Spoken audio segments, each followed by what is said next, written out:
नमस्कार दोस्तों, किस्से कहानियों की दुनिया में आपका स्वागत है। आप सुन रहे हैं मुंशी प्रेमचंद की कहानी खून सफ़ेद। कहानी पसंद आए तो वीडियो को लाइक कीजिए और चैनल को सब्सक्राइब कीजिए। तो आइए सुनते हैं। चैत का महीना था, लेकिन वे खलियान जहाँ अनाज की ढेरियाँ लगी रहती थी, पशुओं के शरण स्थल बने हुए थे। जहाँ घरों से फाग और बसंती की अलाप सुनाई पड़ती थी, वहाँ आज भाग्य का रोना था। सारा चौमासा बीत गया, पानी की एक बूंद तक न गिरी। जेठ में एक बार मूसलाधार वृष्टि हुई थी। किसान फूले न समाये, खरीफ की फसल बो दी, लेकिन इंद्रदेव ने अपना सर्वस्व एक ही बार में लुटा दिया था। पौधे उगे, बढ़े और सूख गए। गोचर भूमि में घास भी न उगी। बादल आते, घटाएं उमड़ती, ऐसा मालूम होता जल थल आज एक हो जाएंगे। परंतु वे आशा के नहीं, दुख की घटाएं थी। किसानों ने बहुतेरे ही जप तप किए, लेकिन इंद्रदेव किसी तरह न पसीजे। न खेतों में पौधे थे, न गोचर में घास, न तालाबों में पानी। बड़ी मुसीबत का समय था। जिधर देखिए धूल ही उड़ा करती थी। लोगों ने पहले तो गहने और बर्तन गिरवी रखे और अंत में उन्हें बेच डाले। फिर जानवरों की बारी आई और अब जीविका का अन्य कोई सहारा न रहा। तब जन्मभूमि पर जान देने वाले किसान बाल बच्चों को लेकर मजदूरी करने निकल पड़े। संध्या का समय था।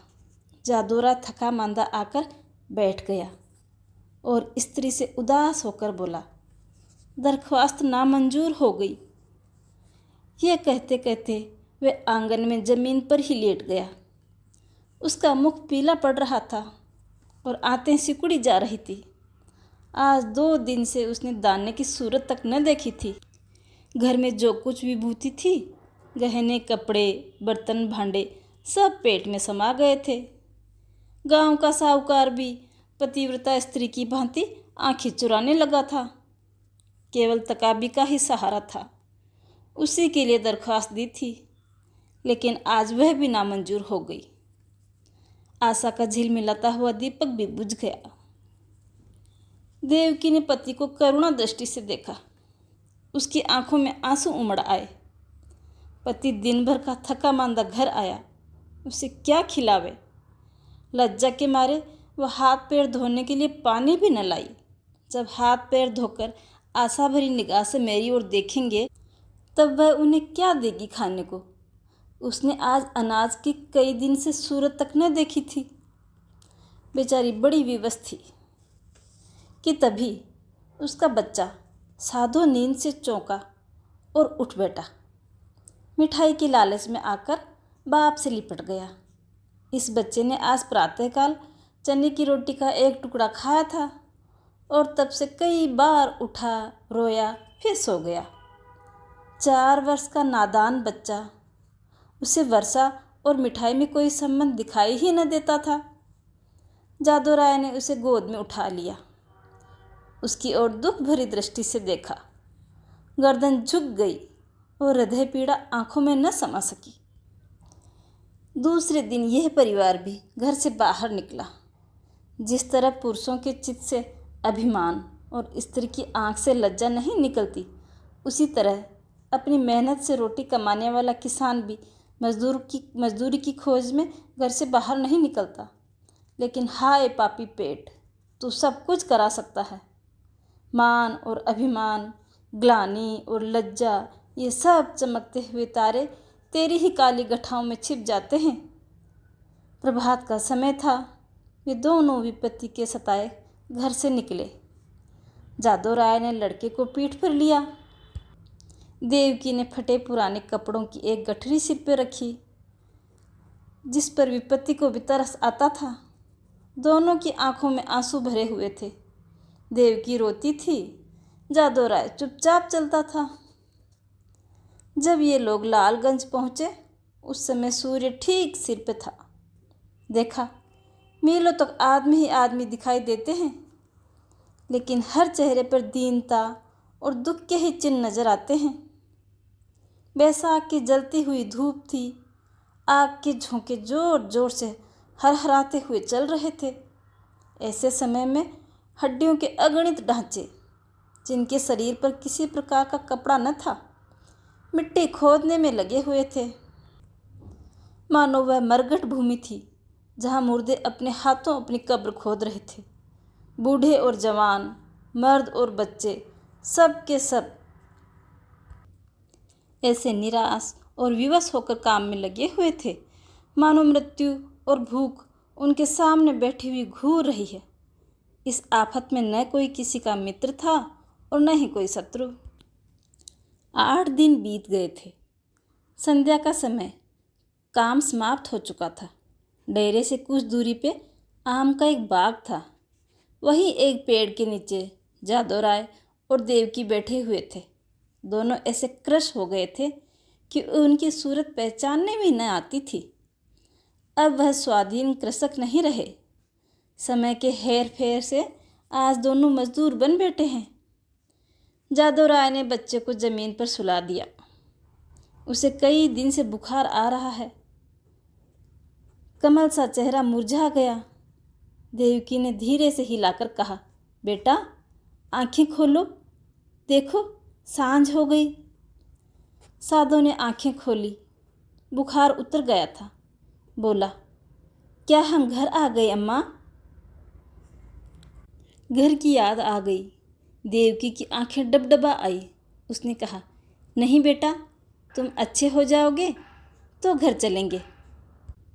उठकर देखो कैसा अच्छा बाग है।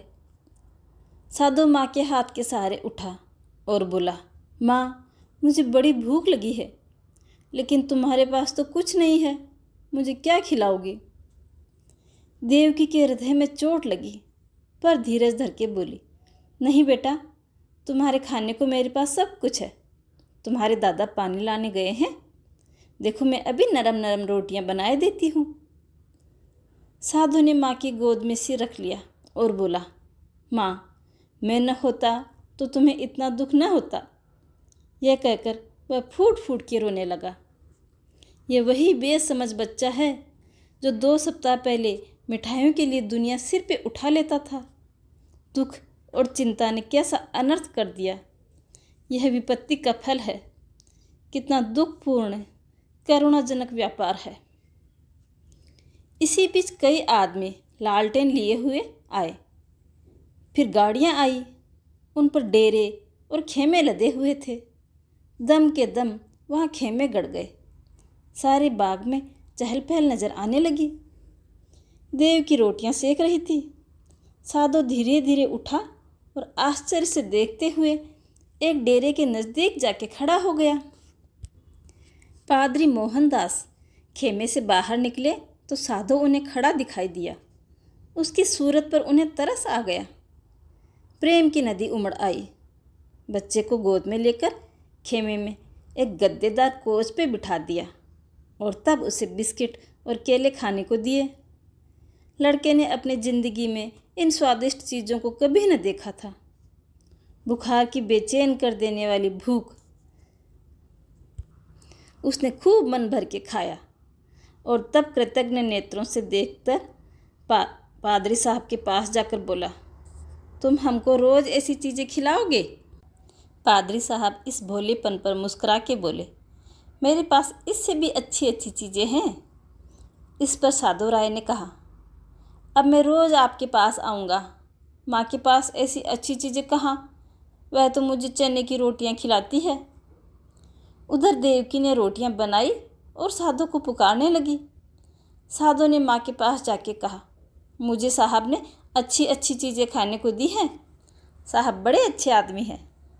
देवकी ने कहा, मैंने तुम्हारे लिए नरम नरम रोटियां बनाई हैं, आओ तुम्हें खिलाऊं। साधु बोला, अब मैं न खाऊंगा। साहब कहते थे कि मैं तुम्हें रोज़ अच्छी अच्छी चीज़ें खिलाऊंगा। मैं अब उनके साथ ही रहूँगा। माँ ने समझा लड़का हंसी कर रहा है। उसे छाती से लगाकर बोली, क्यों बेटा, हमको भूल जाओगे? देखो मैं तुम्हें कितना प्रेम करती हूँ। साधु तुतलाकर बोला, तुम तो मुझे रोज़ चने की रोटियां दिया करती हो, तुम्हारे पास तो कुछ नहीं है। साहब मुझे केले और आम खिलाएंगे।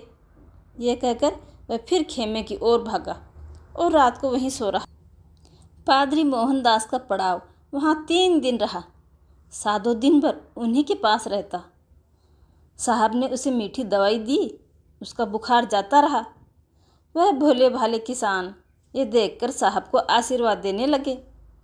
लड़का भला चंगा हो गया और आराम से है। साहब को परमात्मा सुखी रखे।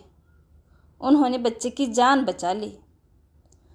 चौथे दिन रात को ही वहाँ से पादरी साहब ने कूच कर दिया। सुबह को जब देवकी उठी तो साधु का वहाँ कुछ पता न था। उसने समझा कहीं टपके ढूंढने गया होगा, किंतु थोड़ी देर तक उसने जादू राय का इंतजार किया, फिर भी वह न लौटा। जादू राय आया तो बोली, लल्लू यहाँ नहीं है। जादू राय ने भी कहा, गया होगा कहीं टपके ढूंढने। लेकिन जब सूरज निकल आया और काम पर चलने का वक्त हुआ, तब तक जादू राय को कुछ संशय हुआ। उसने कहा, तुम यहीं बैठी रहना, मैं अभी उसे ढूंढ के लाता हूँ।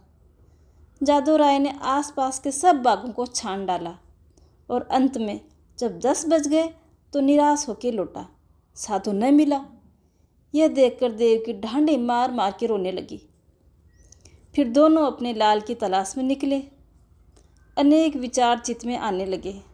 देवकी को पूरा विश्वास था कि साहब ने उस पर कोई मंत्र डाला है और वश में कर लिया, पर जादू राय को विश्वास न हुआ। बच्चा इतनी दूर अनजान रास्ते पर अकेला नहीं जा सकता। फिर दोनों गाड़ियों के पहिए और घोड़ों की टाप के निशान देखते देखते चले जाते थे, यहाँ तक कि वे एक सड़क पर आ पहुँचे। वहाँ गाड़ियों के बहुत से निशान थे। अब उस विशेष लीक की पहचान न हो सकती थी। घोड़े के टाप भी एक झाड़ी की तरफ जाके गायब हो गए। आशा का सहारा टूट गया। दोपहर हो गई। दोनों धूप के मारे बेचैन और निराश और पागल से हो गए। वही एक वृक्ष की छाया में बैठ गए। देव की विलाप करने लगी। जादू राय ने उसे समझाना शुरू किया। जब जरा धूप की तेजी कम हुई तो दोनों फिर आगे चले, किंतु अब आशा की जगह निराशा ही थी। घोड़े के टापों के साथ उम्मीद का धुंधला निशान भी गायब हो गया था। शाम हो गई। इधर उधर गाय बैलों के झुंड निर्जीव से पड़े दिखाई देते थे। ये दोनों दुखिया हिम्मत हार कर एक पेड़ के नीचे बैठ गए। इसी तरह 3 दिन तक ये दोनों खोए हुए लाल की तलाश करते रहे। दाने से भेड़ तक न हुई। प्यास से बेचैन होते तो 2-4 घूंट पानी गले में डाल लेते। आशा की जगह निराशा का ही सहारा था। दुख और करुणा के सिवाय और कोई वस्तु नहीं। किसी बच्चे के पैरों के निशान देखते तो उनके दिल में आशा तथा भय की लहर उठने लगती, लेकिन प्रत्येक पग पे उन्हें अभिष्ट स्थान से दूर ही लिए जाता था। इस घटना को हुए 14 वर्ष बीत गए। इन 14 वर्षों में सारी काया पलट गई। चारों ओर राम राज्य दिखाई देने लगा। इंद्रदेव ने भी कभी इस तरह अपनी निर्दयता फिर न दिखाई थी। उमड़ी हुई नदियों की तरह अनाज की ढेरियां भी भर चली थी। उजड़े हुए गांव फिर से बस गए। मजदूर किसान बन बैठे और किसान जायदाद की तलाश में नजरें दौड़ाने लगे। वही चैत के दिन थे। खलिहानों में अनाज के पहाड़ खड़े थे। भाट और भिखमंगे किसानों की बढ़ती के तराने गा रहे थे। सुनारों के दरवाजे पे सारे दिन और आधी रात तक ग्राहकों का जमघट लगा रहता था। दर्जी को सिर उठाने की भी फुर्सत न थी। इधर उधर दरवाज़ों पे घोड़े हिनहिना रहे थे। देवी के पुजारियों को अजीर्ण हो रहा था। जादू राय के दिन भी फिरे। उसके घर पर छप्पर की जगह अब खपरेल आ गई। दरवाजे पर अच्छे बैलों की जोड़ी बंधी हुई है। वह अब अपनी बहेली पर सवार होके बाजार जाया करता है। उसका बदन अब उतना सुडौल नहीं। पेट पर इस सुदशा का विशेष प्रभाव पड़ा दिखाई देता है। बाल भी सफ़ेद हो चले हैं। देवकी की गिनती भी गांव की बूढ़ी औरतों में होने लगी। व्यवहारिक बातों में उसकी बड़ी पूछ हुआ करती है। जब वह किसी पड़ोसिन के घर जाती है तो वहाँ की बहुएं भय के मारे थर्राने लगती हैं। उसके कटु वाक्य, तीव्र आलोचना की सारे गांव में धाक बंधी हुई है। महीन कपड़े अब उसे अच्छे नहीं लगते, लेकिन गहनों के बारे में इतनी उदासीन नहीं। उसके जीवन का दूसरा भाग भी इससे कम उज्जवल नहीं है। उसकी 2 संतानें हैं। लड़का माधो सिंह अब खेती बाड़ी के काम में बाप की मदद करता है। लड़की का नाम शिवगौरी है। वह भी माँ को चक्की पीसने में सहायता किया करती है और खूब गाती है। बर्तन धोना उसे पसंद नहीं, लेकिन चौका लगाने में खूब निपुण है। गुड़ियों की ब्याह करने में उसका बहुत जी लगता है। आए दिन गुड़ियों के विवाह होते रहते हैं। हाँ, इनमें किफ़ायत का पूरा ध्यान रखा जाता है। खोए हुए साधों की याद अभी तक बाकी है। उसकी चर्चा नित्य हुआ करती है और कभी बिना रुलाए नहीं रहती। देवकी कभी कभी सारे दिन लाडले की याद में बेचैन बेसुध सी पड़ी रहती है। सांझ हो गई थी। बैल दिन भर के थके मांदे सिर झुकाए हुए चले आ रहे थे। पुजारी ने ठाकुर द्वारों में घंटा बजाना शुरू किया था। जादू राय खाट पर बैठे नारियल पानी पी रहे थे। घड़ियाल और घंटे की आवाज़ सुनते ही जादू राय भगवान का चरणामत लेने के लिए उठे ही थे कि उन्हें अकस्मात एक नवयुवक दिखाई पड़ा। उसने उसके चरणों पर अपना सिर रख दिया।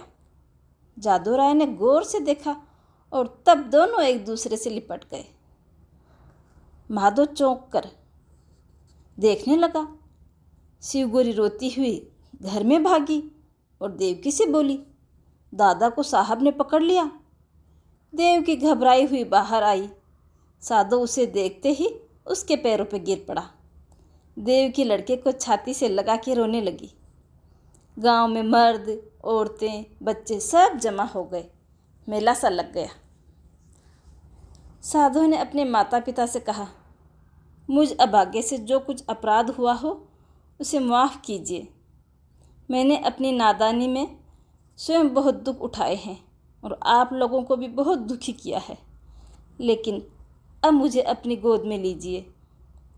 देवकी ने रो के कहा, जब तुम हमको छोड़ के भागे थे ना बेटा, तो हम लोग तुम्हें 3 दिन तक बेदाना पानी ढूंढते रहे थे, पर जब निराश हो गए तब अपने भाग्य को रोक के बैठ गए। तब से आज तक एक दिन ऐसा नहीं गया कि तुम्हारी याद ना आई हो। रोते रोते एक युग बीत गया। अब तुमने खबर ली। बताओ बेटा, उस दिन तुम क्यों भागे और कहाँ जाके रहे? साधु ने लज्जित होकर कहा, माताजी, अब मैं आपसे क्या कहूँ। मैं पहर रात रहते ही आपके पास से उठ भागा था। पादरी साहब के पड़ाव का पता शाम को ही पूछ लिया था। बस पूछता पूछता दोपहर तक उनके पास पहुंच गया। साहब ने मुझे पहले बहुत समझाया कि अपने घर लौट जाओ, लेकिन जब मैं नहीं माना तो किसी तरह उन्होंने मुझे पूना भेज दिया। मेरी तरह वहाँ सैकड़ों लड़के थे। वहाँ बिस्किट और नारंगियों का तो भला क्या ही जिक्र। जब मुझे आप लोगों की याद आती मैं अक्सर रोया करता, मगर बचपन की उम्र थी। धीरे धीरे उन्हीं लोगों से हिल मिल गया।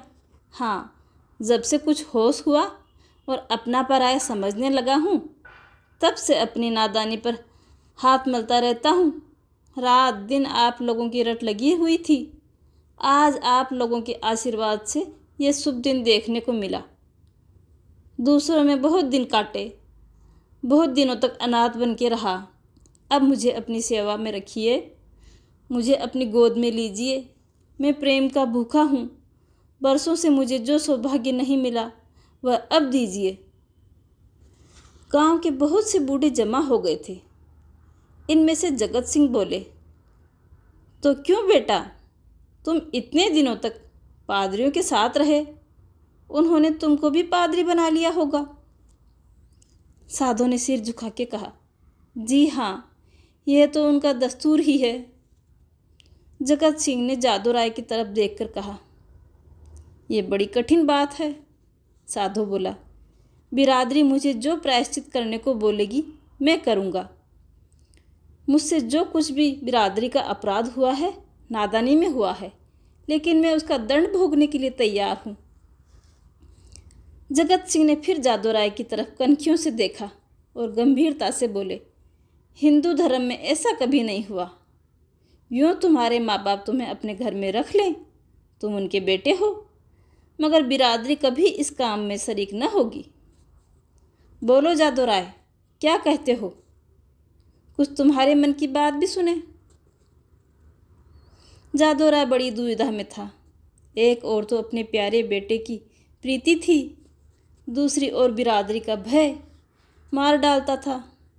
जिस लड़के के लिए रोते रोते आंखें फूट गई थी, आज वही सामने खड़ा, आंखों में आंसू भर रहा और कहता रहा, पिताजी मुझे अपनी गोद में लीजिए, और मैं पत्थर की तरह अचल खड़ा हूँ।